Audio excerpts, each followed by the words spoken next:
The history of Somalia, from ancient maritime trade to modern challenges.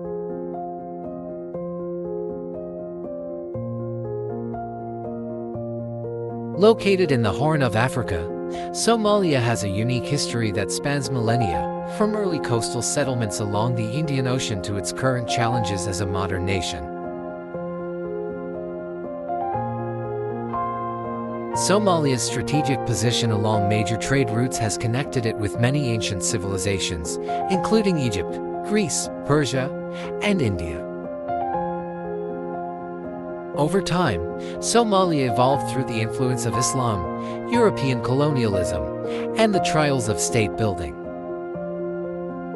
Despite political turmoil, Somalia remains a country of resilience, with a rich cultural heritage and a growing commitment to rebuilding a stable future. Ancient maritime civilization and the Land of Punt. The earliest records of Somalia's history go back to ancient Egyptian sources that describe the Land of Punt, often referred to as a mystical kingdom rich in resources like myrrh, frankincense, ivory, and gold. Egyptian expeditions traveled to Punt as early as 2500 BC during the reign of Pharaoh Hatshepsut, suggesting that Somalia was part of a vast trading network with Egypt and the Mediterranean world. Archaeological findings show that Somalia was home to various advanced communities where people engaged in agriculture, animal husbandry, and maritime trade along the Red Sea and Indian Ocean. Somalia's port cities, including Mogadishu, Zeilat, and Berbera, were early hubs for commerce and were visited by traders from Arabia, Persia, and India. The spread of Islam and the rise of Islamic sultanates. Islam came to Somalia in the 7th century, when early Muslim communities fled persecution in the Arabian Peninsula. Somali people quickly adopted Islam, which became a central aspect of Somali identity and culture. By the 9th century, the establishment of Islamic sultanates such as the Ajuran Sultanate and later the Adil Sultanate marked a powerful era of Somali influence along the East African coast. These sultanates expanded trade networks, connected Somali traders with the Islamic world, and established Islam as the dominant religion. The Ajuran Sultanate 13th–17th century controlled much of southern Somalia, expanding through a centralized system and innovative hydraulic technologies that supported agriculture and fortified cities. Under the Adil Sultanate, Somalia became a center of resistance against Ethiopian Christian kingdoms, notably during the 16th century campaigns led by the legendary Somali general Ahmad ibn Ibrahim al-Ghazi. Known as Ahmad Gran, his efforts to expand Islamic influence into Ethiopia left a lasting legacy in the region's history. European colonization and the scramble for Africa. In the late 19th century, as European powers expanded into Africa, Somalia attracted the interest of multiple colonial powers due to its strategic location. The British, Italians, and French each claimed territories in Somalia, dividing the region into distinct colonial zones. British Somaliland in the north was established in 1884, while Italian Somaliland was formed in the south in 1889. The French took control of a small area now known as Djibouti. Despite colonial rule, Somali resistance was fierce, particularly under the leadership of Syed Muhammad Abdullah Hassan, a Somali religious leader who led the dervish movement against the British and Italian colonial forces. From 1899 to 1920, Hassan's dervish forces waged a relentless struggle, often referred to as the Mad Mullah Rebellion by British colonialists. Although the British eventually defeated the dervishes in 1920, Hassan remains a national hero in Somalia for his defense of Somali independence and Islamic identity. Path to independence and unification. After World War II, the winds of decolonization swept through Africa, including Somalia. In 1960, British Somaliland and Italian Somaliland gained independence and united to form the Somali Republic on July 1, 1960. This union marked the birth of an independent Somalia, governed by a parliamentary democracy.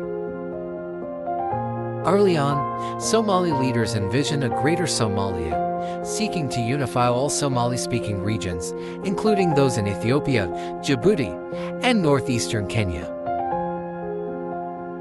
This desire for unification led to tensions with neighboring countries, notably Ethiopia, where a significant Somali population resided in the Ogaden region. This conflict over Somali nationalism would continue to influence Somalia's politics in the coming decades. The Siad Barre era and the rise of authoritarianism. In 1969, Somalia's democratic government was overthrown in a military coup led by General Mohammed Siad Barre, who established a socialist government and sought to modernize the country. Barre's regime, known as the Supreme Revolutionary Council, introduced scientific socialism, nationalizing industries, and focusing on literacy campaigns and women's rights. However, Barre's authoritarian rule grew increasingly oppressive, and dissent was met with harsh reprisals.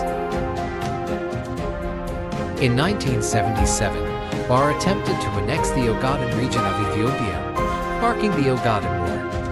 Initially successful, the Somali forces were ultimately defeated when Ethiopia received significant military support from the Soviet Union and Cuba.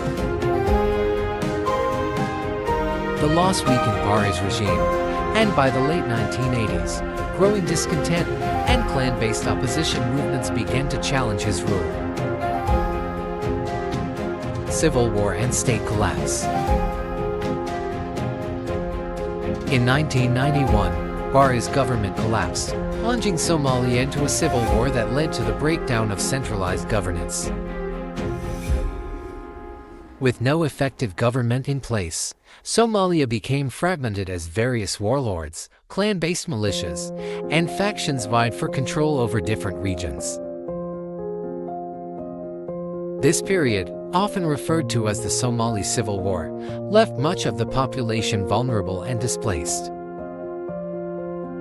The capital, Mogadishu, became a battleground for competing militias, while the northern region of Somaliland declared itself independent, though unrecognized internationally. The international community attempted to intervene in Somalia's crisis in the early 1990s. Operation Restore Hope, a United Nations-led humanitarian mission, aimed to provide aid and stability.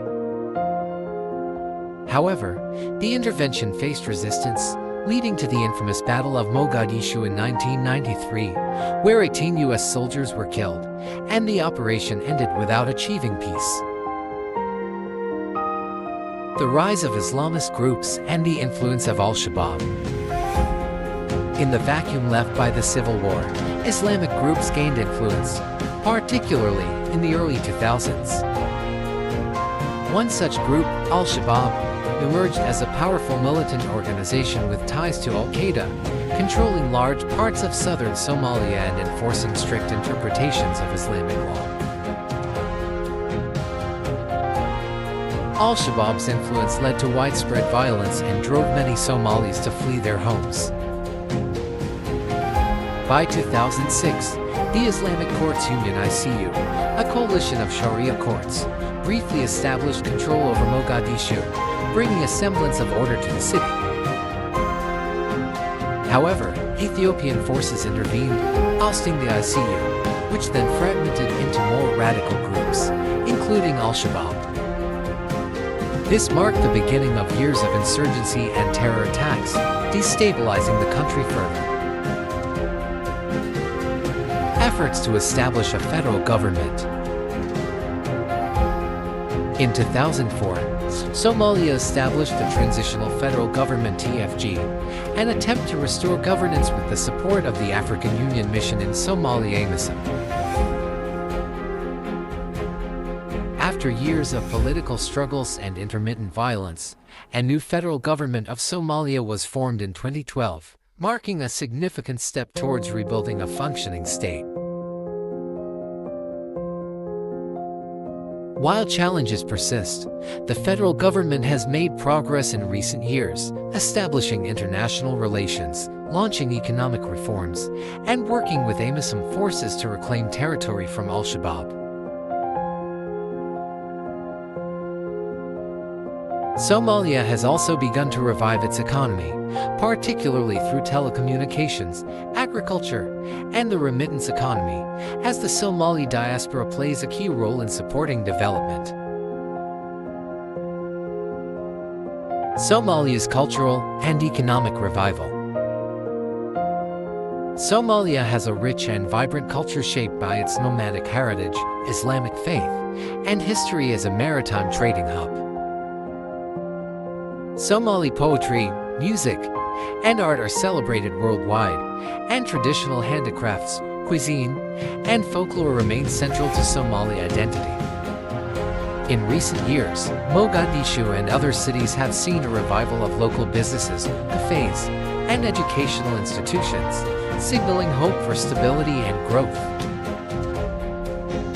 The Somali government has worked to rebuild infrastructure, schools, and hospitals, often with assistance from the Somali diaspora and international organizations. Efforts to develop renewable energy, fisheries, and agriculture have also emerged as part of Somalia's economic diversification, aiming to reduce dependence on foreign aid. Challenges and the road ahead. Somalia continues to face significant challenges, including security concerns from Al-Shabaab, poverty, and a lack of infrastructure. Political infighting between the federal government and regional states has also slowed progress in establishing a unified governance structure. However, recent political developments, including preparations for parliamentary elections and anti-corruption initiatives, demonstrate Somalia's commitment to overcoming its hurdles. Climate change poses another challenge for Somalia, as droughts and desertification impact agricultural production, leading to food insecurity. International partners and humanitarian organizations continue to support Somalia in its efforts to address these issues, though sustainable solutions will require long-term development and investment.